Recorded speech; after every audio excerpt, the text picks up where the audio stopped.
गुरुर्ब्रह्मा गुरुर्विष्णु गुरुर्देवो महेश्वरः।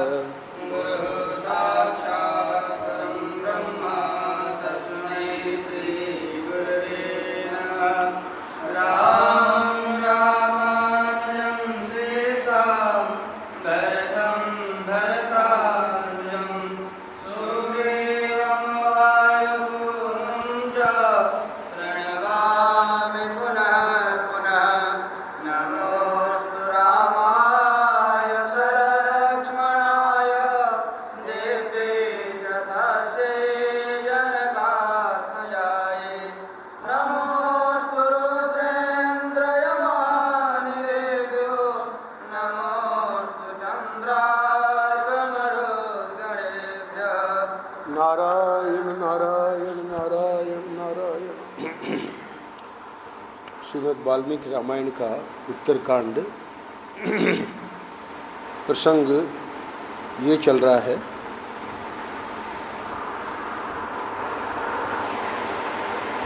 सुमंत्र के साथ लक्ष्मण जी जब लौट रहे हैं, सुमंत्र से देखा नहीं गया लक्ष्मण का दुख,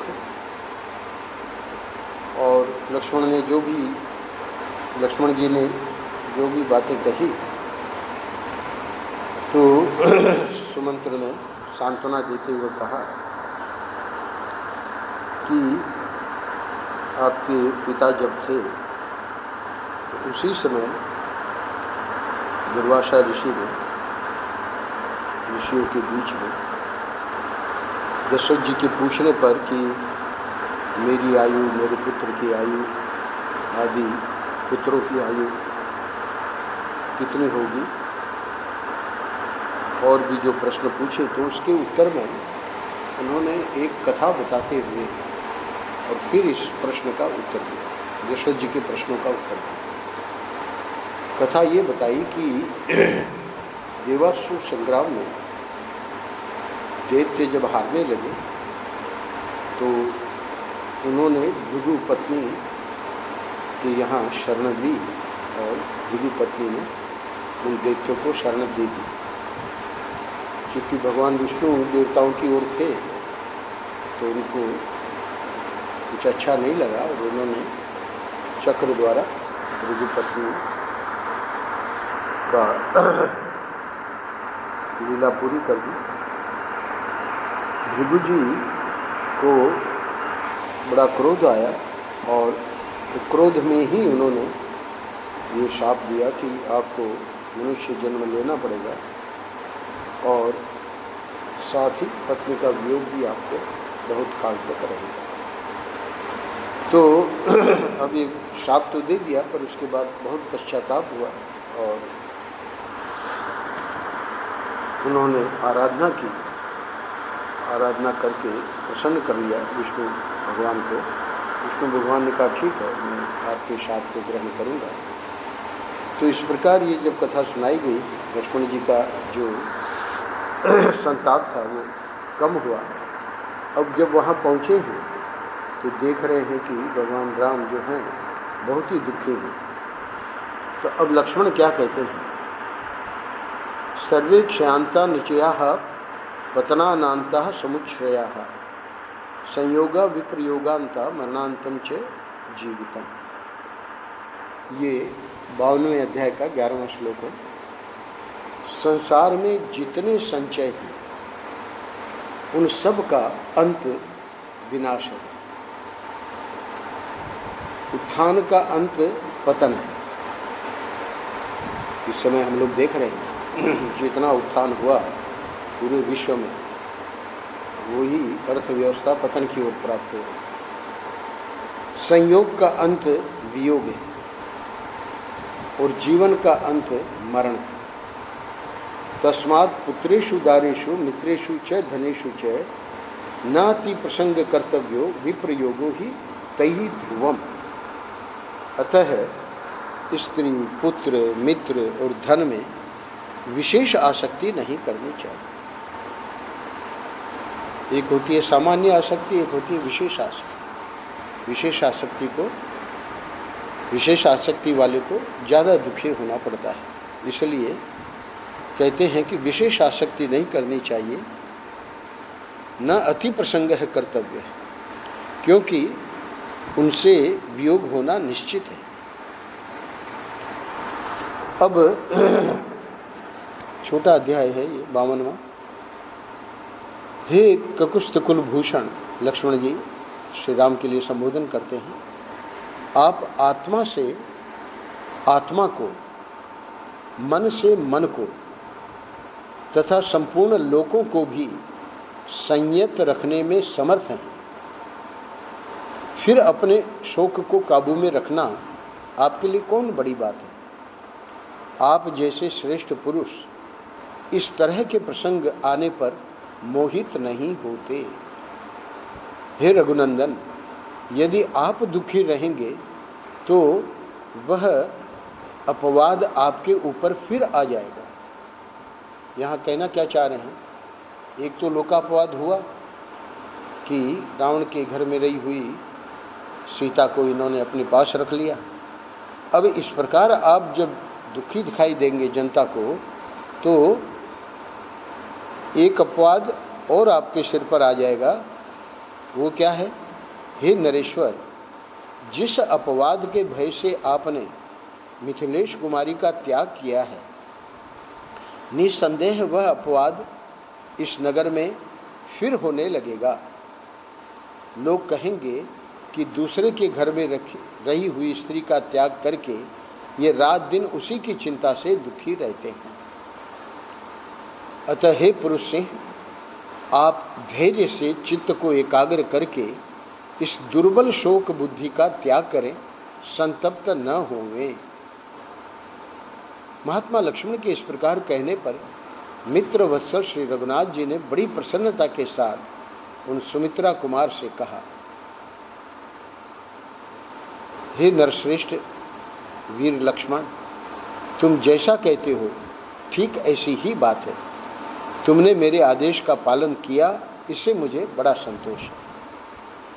हे सौम्य लक्ष्मण, अब मैं दुख से निवृत्त हो गया, संताप को मैंने हृदय से निकाल दिया और तुम्हारे सुंदर वचनों से मुझे बड़ी शांति मिली है। अगले अध्याय में लक्ष्मण के उस अत्यंत अद्भुत वचन को सुनकर श्री रामचंद्र जी बड़े प्रसन्न हुए और इस प्रकार बोले, हे सौम्य, तुम बड़े बुद्धिमान हो। जैसे तुम मेरे मन का अनुसरण करने वाले हो, ऐसा भाई विशेषतः इस समय मिलना कठिन है। हे लक्ष्मण, अब मेरे मन में जो बात है उसे सुनो और सुनकर वैसा ही करो। मुझे पूर्ववासियों का काम किए बिना 4 दिन बीत चुके हैं। यह बात मेरे मर्म स्थल को विदीर्ण कर रही है। भगवान का राज्याभिषेक हुआ तो प्रतिदिन जनता जो है अपना जो भी कष्ट है वो लेके आती थी और भगवान राम स्वयं सुनते थे। तो 4 दिन से वो नहीं जा पाए, तो इसलिए कह रहे हैं कि हे पुरुष प्रवर, तुम प्रजा, पुरोहित और मंत्रियों को बुलाओ। जिन पुरुषों अथवा स्त्रियों को कोई काम हो उनको उपस्थित करो। जो राजा प्रतिदिन पूर्ववासियों के कार्य नहीं करता, वह निस्संदेह सब ओर से निच्छिद्र अतएव वायु संचार से रहित घोर नरक में पड़ता है। सुना जाता है, अब प्रसंगवशात एक जो कथा बड़ी प्रसिद्ध है, आप लोगों ने भी सुन रखी है, भागवत में भी इसका वर्णन है। सुना जाता है पहले इस पृथ्वी पर नृग नाम से प्रसिद्ध एक महायशस्वी राजा राज्य करते थे। वे भूपाल बड़े ब्राह्मण भक्त, सत्यवादी तथा आचार विचार से पवित्र थे। उन्हें नरदेव ने किसी समय पुष्कर तीर्थ में जाकर ब्राह्मणों को सुवर्ण से भूषित तथा बछड़ों से युक्त 1 करोड़ गौवें दान की। अब हुआ क्या कि उस समय दूसरी गौओं के साथ साथ एक दरिद्र उच्च वृत्ति से जीवन निर्वाह करने वाले एवं अग्निहोत्री ब्राह्मण की बछड़े सहित गाय वहां चली गई।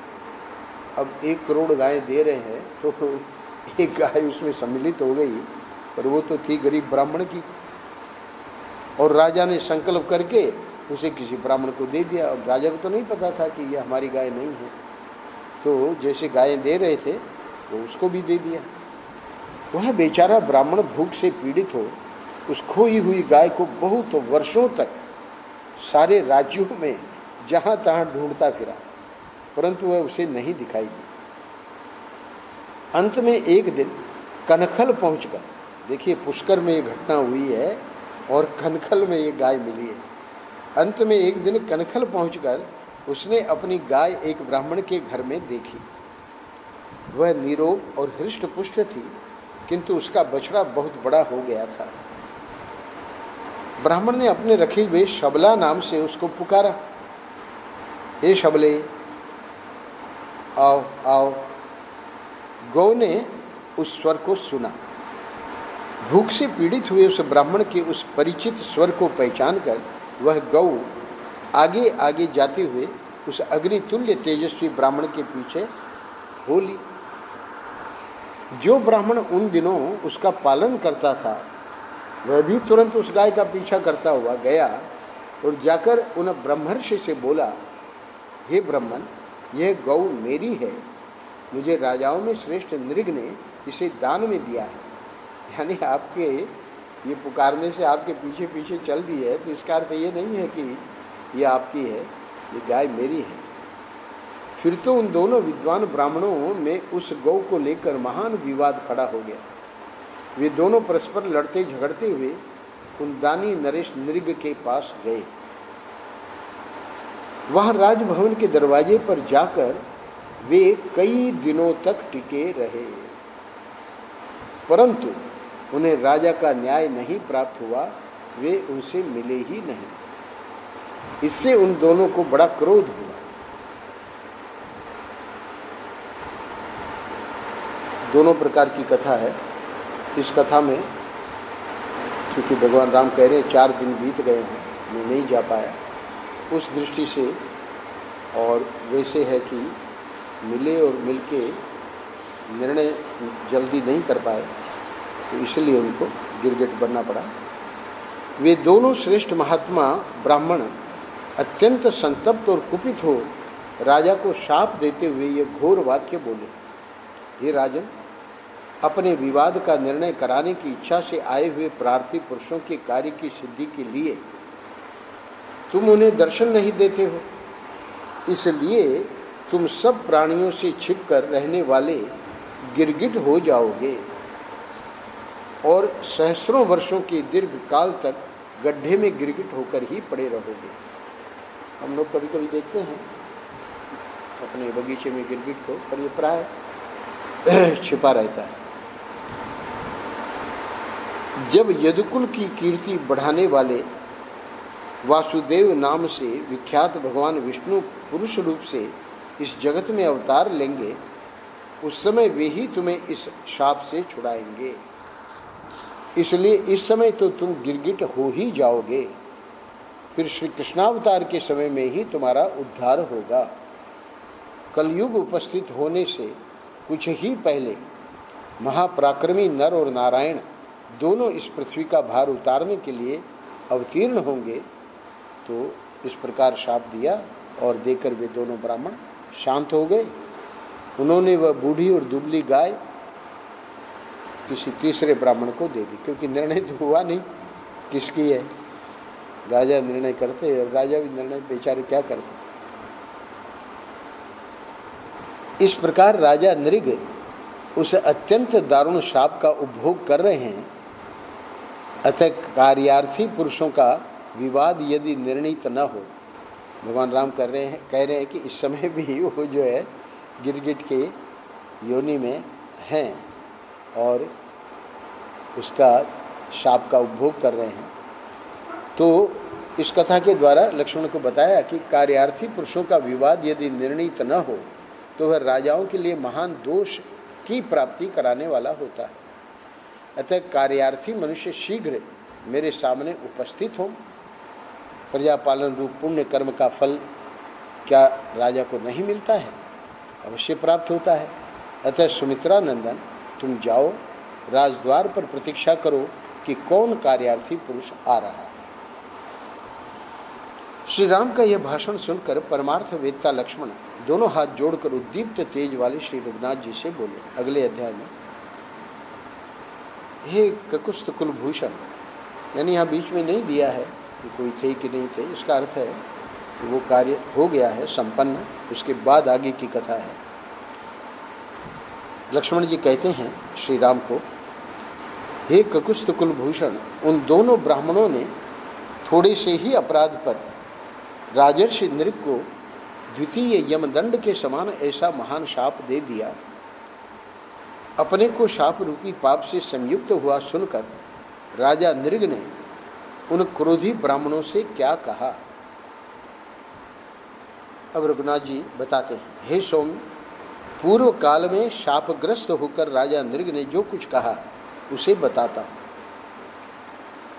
जब राजा नृग को यह पता लगा कि वे दोनों ब्राह्मण चले गए और कहीं रास्ते में होंगे, तब उन्होंने मंत्रियों को, समस्त पुरवासियों को, पुरोहितों को तथा समस्त प्रकृतियों को भी बुलाकर दुख से पीड़ित होकर कहा, आप लोग सावधान होकर मेरी बात सुनें।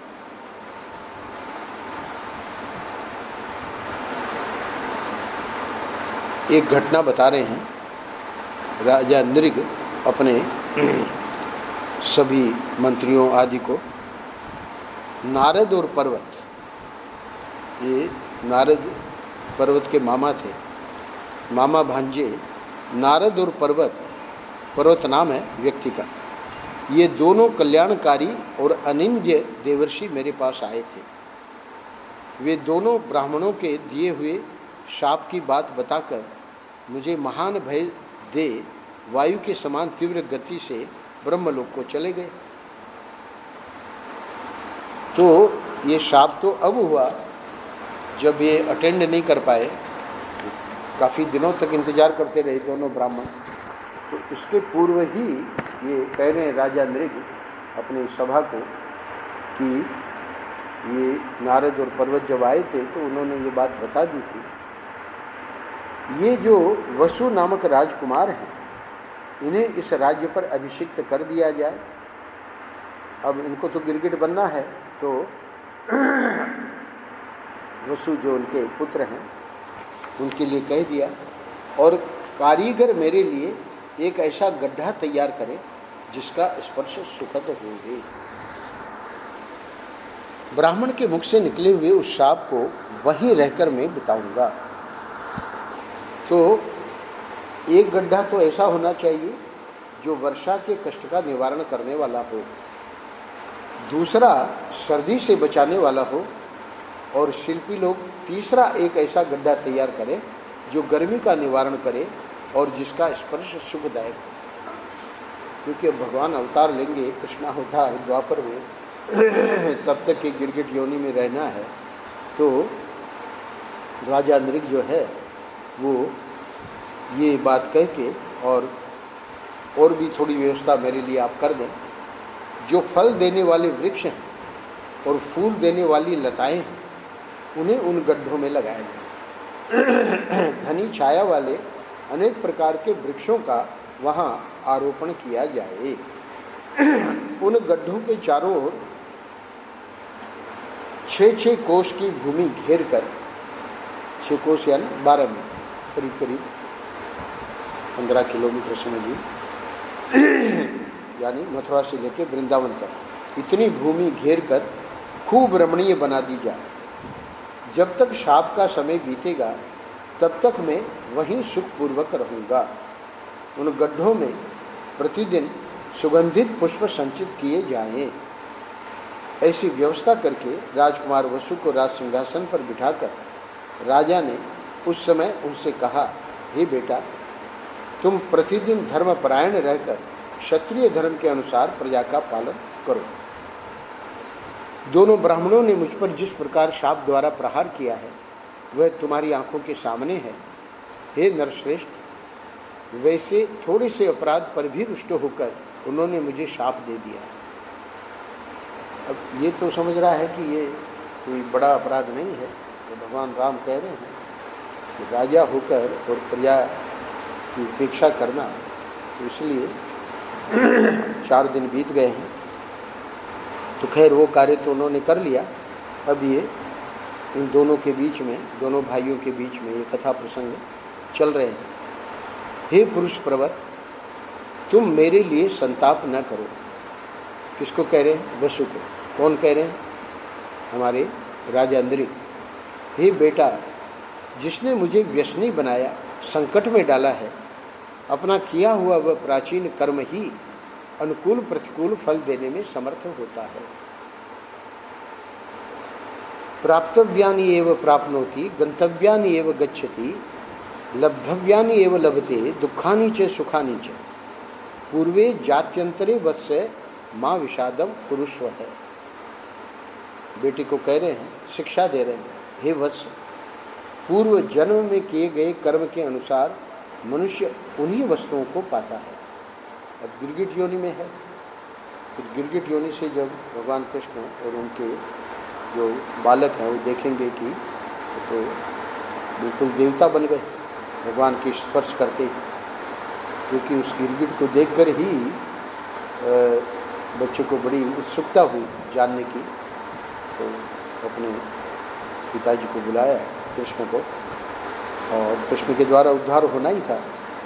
तो फिर वहाँ पर पूछा तो यानी गिरगिट योनि का पूर्व जन्म क्या था? राजा अंदरिक। वही बता रहे हैं कि पूर्व जन्म में किए गए कर्म के अनुसार मनुष्य उन्हीं वस्तुओं को पाता है जिन्हें पाने का वह अधिकारी।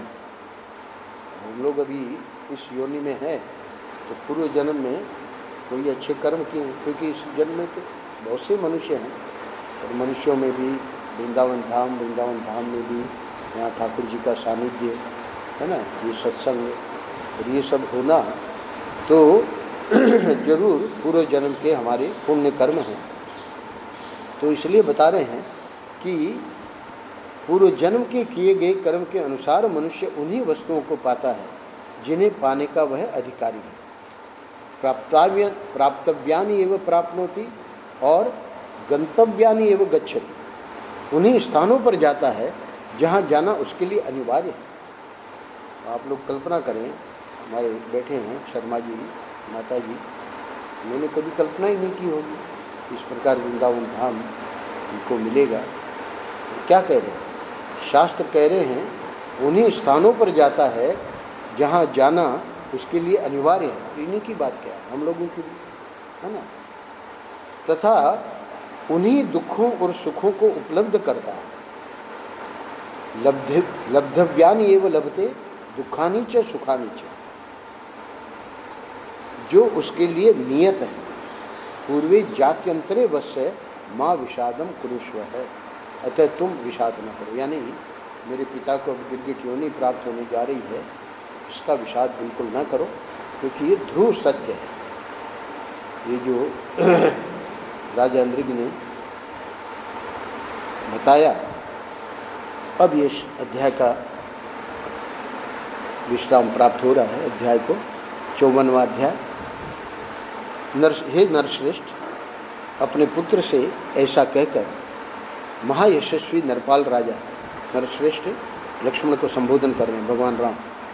हे नरश्रेष्ठ, अपने पुत्र से ऐसा कहकर महायशस्वी नरपाल राजा अंदरिक ने अपने रहने के लिए सुंदर ढंग से तैयार किए गए गड्ढे में प्रवेश किया। अब वो जो सब व्यवस्था हो गई, उस व्यवस्था में अपना जो भी गर्मी का समय होगा तो वो गर्मी वाले गड्ढे में, जिसकी पूरा एयर कंडीशन बना दिया था, इस तरह उस रत्न विभूषित महान गर्त में प्रवेश करके उस समय महात्मा राजा अंदरिक ने ब्राह्मणों द्वारा रोष पूर्वक दिए गए उस शाप को भोगना आरंभ किया।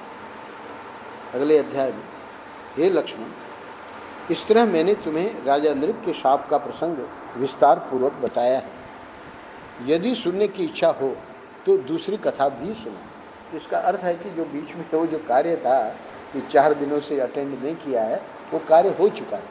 तो इसलिए अब अपने फुर्सत में है, तो पहले अगस्त ऋषि जी ने 36 अध्यायों में कथाएं करी, और भगवान राम को कोई तो स्वयं मतलब भगवान के अवतार हैं, तो श्री राम को कोई कथा प्रसंग इतने इनको पता हैं, अभी बताएंगे। यदि सुनने की इच्छा हो तो दूसरी कथा भी सुनो। लक्ष्मण जी ने पूछा नहीं है, पर इसी संदर्भ में दूसरी कथा जो है उसको भी सुना रहे। श्री राम के ऐसा कहने पर सुमित्रा कुमार फिर बोले, हे नरेश्वर, इन आश्चर्यजनक कथाओं के सुनने से मुझे कभी तृप्ति नहीं होती। क्यों? इसमें शिक्षा है। कथाएं जो है हमारे रामायण में, महाभारत में, पुराणों में, वो सिर्फ कथाएं नहीं हैं, कथाओं में ज्ञान दिया जाता है। देखिए अभी अभी जो श्लोक हम लोगों ने पढ़ा, 2 श्लोक, उसका कितना गजब का अर्थ है।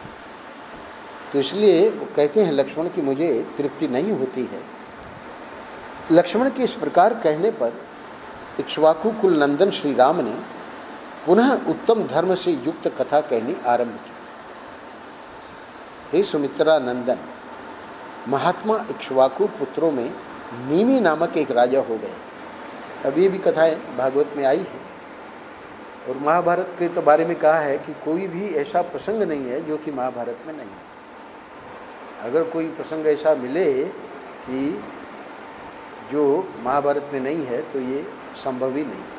जो महाभारत में है वही सब पुराणों में, इतिहास में, सब जगह है। जो नहीं है महाभारत में वो कहीं नहीं। ऐसा प्रसिद्ध श्लोक है महाभारत के बारे में। तो ये सब कथाएं भागवत में, महाभारत में और अथवा अन्य पुराणों में आई हुई हैं। तो राजा निमि की जो ये कथा है, कहते हैं इसी हमारे ही वंश में, इक्ष्वाकु वंश में निमि नामक एक राजा हो गए हैं जो इक्ष्वाकु के 12वें पुत्र थे।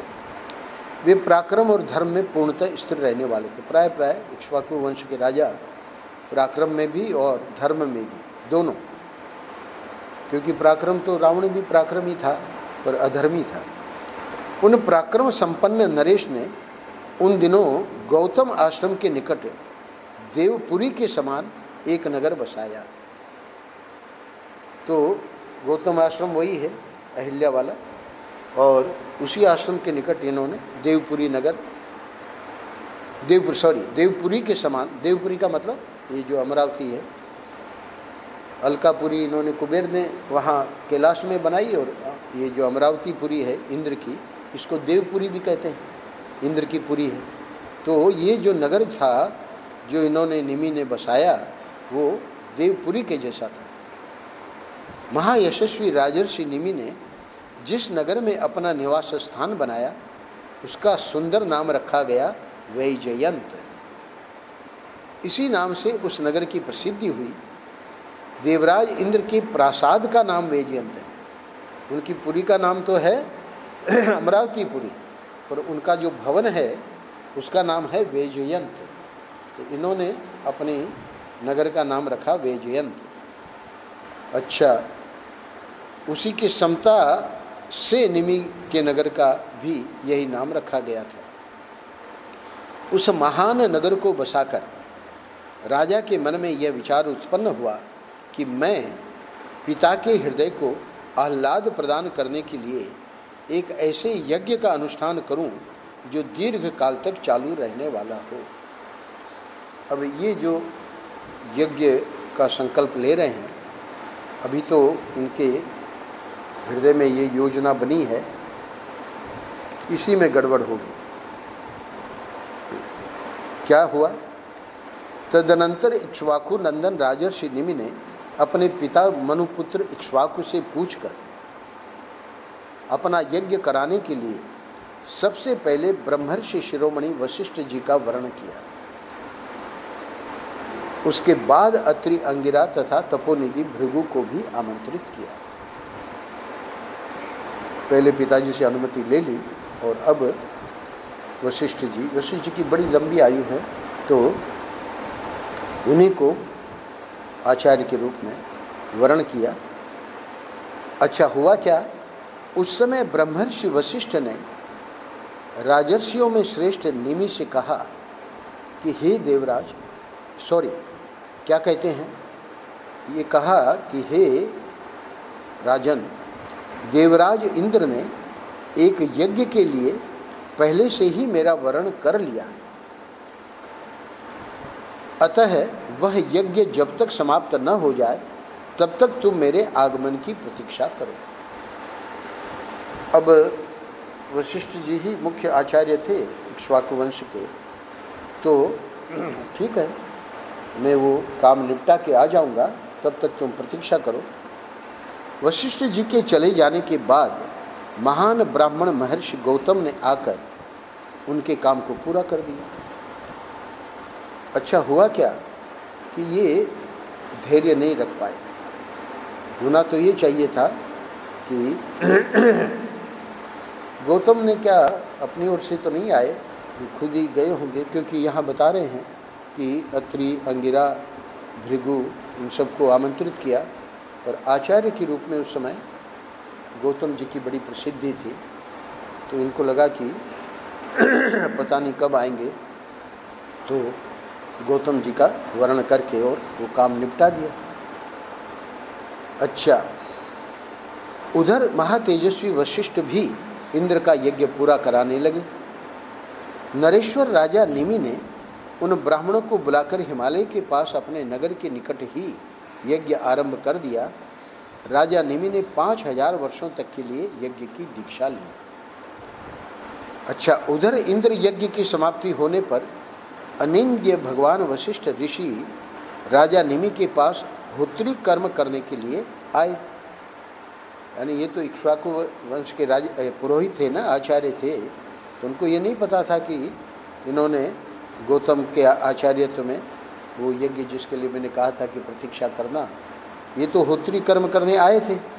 वहाँ आकर उन्होंने देखा कि जो समय प्रतीक्षा के लिए दिया था उसे गौतम ने आकर पूरा कर दिया।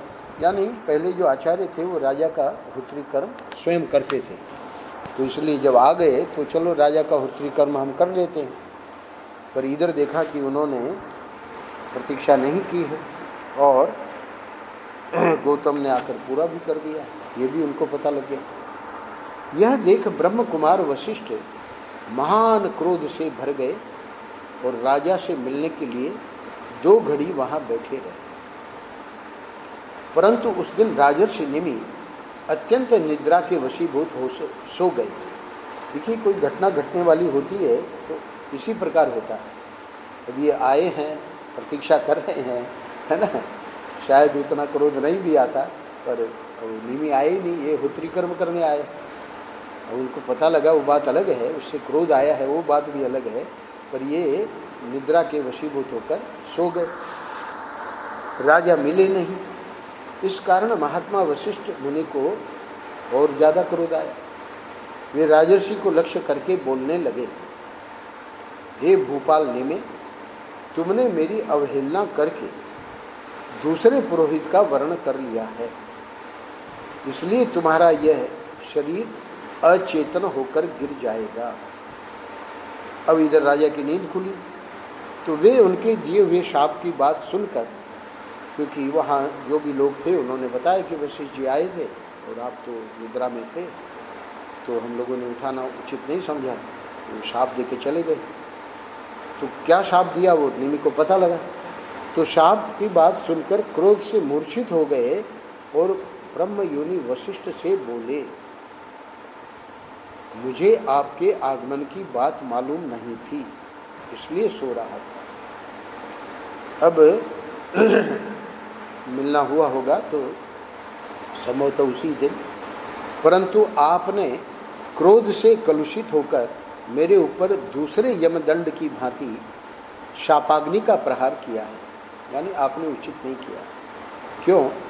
क्योंकि आगमन, पहली तो बात है मुझे आगमन की बात मालूम नहीं थी, और निद्रा तो ऐसी चीज़ है तो उसमें तो अपना वश है नहीं, तो इसलिए ये जो आपने कहा कि तुम्हारा ये शरीर अचेतन होकर गिर जाएगा, ये शापाग्नि का प्रहार उचित नहीं। अतः ब्रह्मर्षि, यहाँ दिखाया जा रहा है कि राजाओं का कितना बल होता था। अतः हे ब्रह्मर्षि, चिरंतन शोभा से युक्त जो आपका शरीर है वह भी अचेतन होकर गिर जाएगा। इसमें संशय नहीं। इस प्रकार उस समय रोष के वशीभूत हुए वे दोनों, एक और कौन है? नृपेंद्र, दूसरी ओर कौन है? द्विजेंद्र। तो नृपेंद्र और द्विजेंद्र परस्पर शाप दे सहसा विदेह हो गए, अचेतन हो गए, यानी अब देह नहीं रही। तो जीव तो रहता ही है ना, देह भले नहीं रही, वशिष्ठ जी की भी जीव है और उनका भी जीव है, तो अब ये विदेह हो गए। उन दोनों के प्रभाव ब्रह्मा जी के समान थे। तो यानी दोनों का शाप जो है वो प्रभावशाली हुआ। और अब अगले अध्याय में 56वें अध्याय में आगे क्या होता है इसकी चर्चा हम लोग कल करेंगे। नारायण नारायण नारायण नारायण। श्री राम जय जय राम।